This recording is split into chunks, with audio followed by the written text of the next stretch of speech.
بالکل میں آپ جی بٹی صاحب یہ سوال میرا آپ کی طرف ہے، پھر روبینہ صاحب آپ کی طرف آؤں گا، ان کو بھی بولنے دیں، ان کا بھی حق ہے تھوڑا. جی بھائی جان دو تین باتیں ہیں. پہلی بات تو یہ ہے کہ بھٹو صاحب بہت بڑے سیاستدان تھے اور جوڈیشل مرڈر ہوا ان کا، لیکن chief martial law administrator Bhutto صاحب کا سب کچھ ٹھیک نہیں تھا. وہ ایک انسان تھے، اچھی باتیں بھی تھی، بری باتیں بھی تھیں. جو اور نیشنلائز کرنا سب کچھ، وہ ایک آج بھی ہم خمیازہ بھگت رہے ہیں. اور بات ہے نا کرنٹ سینیریو پہ آ جائیں، میں نے نیا مدعا نہیں اسی پہ آ رہا ہوں. دو جملے صرف دو جملے ماضی سے نہیں نکلتے نا. 2 جملے. بھٹو صاحب نے شیخ مجیب کا مینڈیٹ نہیں مانا، ان کو اقتدار حوالے کر دیتے، ٹانگیں توڑنے پہ نہ جاتے تو بہت صورتحال بہتر ہوتی. کم از کم ان کا نام نہ آتا اس سارے 71 کے سب میں. دوسرا آ جائیے اس پر کہ یہ میرے بھائی شعیب شاہین صاحب نے جو بات کہی، گرفتاری جس طرح عمران خان کی ہوئی، ہم نے بھی آواز اٹھائی کہ جس طرح گرفتاری ہوئی وہ ٹھیک نہیں تھی، جس طرح ہائی کورٹ سے ہوئی ٹھیک نہیں تھی، جس طرح شیشے توڑے گئے وہ ٹھیک نہیں تھا، جس طرح انکوائری کے مرحلے پر ہوئی، جس طرح جس کیس میں ہوئی.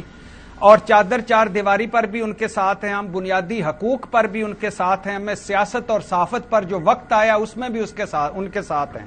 لیکن بھائی جان کچھ چیزیں اچھی بات ہے، تاریخ جب لکھی جاتی ہے تو تاریخ میں اپنی غلطیاں بھی ماننا چاہیے، اپنا کچھ بھی ماننا چاہیے. آپ کو کس نے کہا تھا کہ فوج کو میر جعفر میر صادق بنائیں، نیوٹرلز کو گالی بنائیں؟ آپ کہتے تھے آرمی چیف باپ ہوتا ہے. پتہ ہے کنونشن سینٹر میں عمران خان صاحب نے منہ پہ ہاتھ پھیرا تھا کہ نواز شریف تم واپس آؤ. نواز شریف کا قصور اس وقت کیا تھا کہ اس نے آرمی چیف کے خلاف بات کی تھی.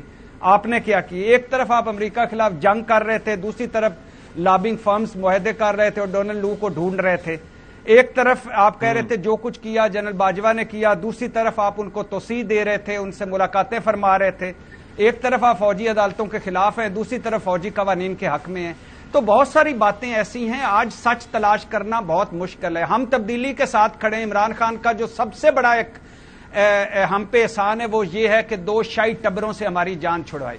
لیکن عمران خان صاحب کیا ڈلیور کر پائے اپنے وعدے، دعوے، نعرے، اپنا سارا کچھ؟ گورننس، پرفارمنس، مانیکاز، بزدار، گجرز، پنجاب تقرریاں، تبادلے، محمود خان پلس اور آج جو کچھ، تو یہ بہت ہر دونوں دھڑے ہیں، سکے کے دونوں رخ ہیں.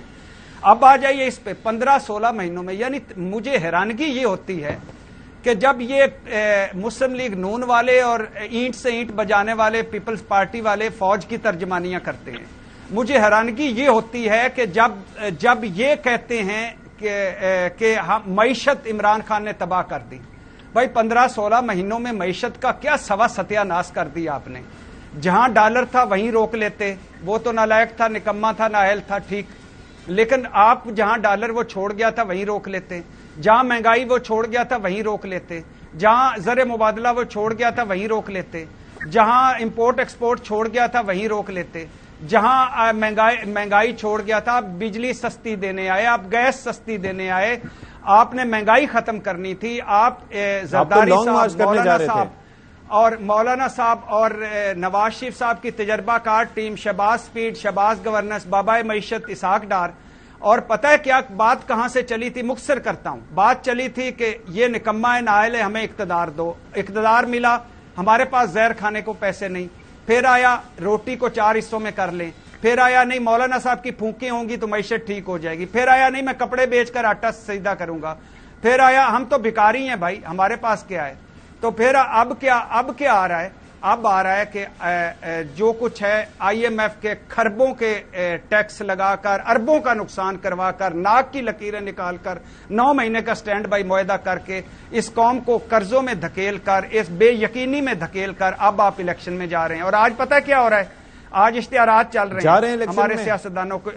ہاں، ہمارے سیاستدانوں کے اشتہارات چل رہے ہیں. کوئی بوڑھی عورت کو گلے لگا رہا ہے، کوئی بچے سے جفی مار رہا ہے، کوئی غربت، مہنگائی، بے روزگاری پر رو رہا ہے، کوئی بیڈمنٹن کھیل رہا ہے، کوئی راشن بانٹ رہا ہے، کوئی میٹھی میٹھی باتیں کر رہا ہے، کوئی ہمارے درد میں آنکھوں میں آنسو لے آ رہا ہے. حالت یہ ہے، ملک قرضوں میں ہے، ملک ڈیفالٹ کے دروازے پہ ہے، ہسپتالوں کے جنریٹر میں تیل نہیں ہے. اسلامی جمہوریہ پاکستان کی اسلامی جمہوریہ وہ یونیورسٹی تک محفوظ نہیں ہے، اور ہم جانوروں جیسی زندگی گزار رہے ہیں اور ان کے بھاشن ہی ختم نہیں ہوتے. کیا کریں یار، کس طرف جائیں؟ کیا کس سے مانگیں؟ کوئی غلطی نہیں مانتا. بھٹی صاحب الیکشنز ہو رہے ہیں، آپ نے کہا الیکشنز میں جا رہے ہیں الیکشنز میں نومبر میں یا اکتوبر میں؟ جی نہیں، مجھے نومبر یا اکتوبر میں تو الیکشن مجھے لگ نہیں رہا کہ ہوں گے.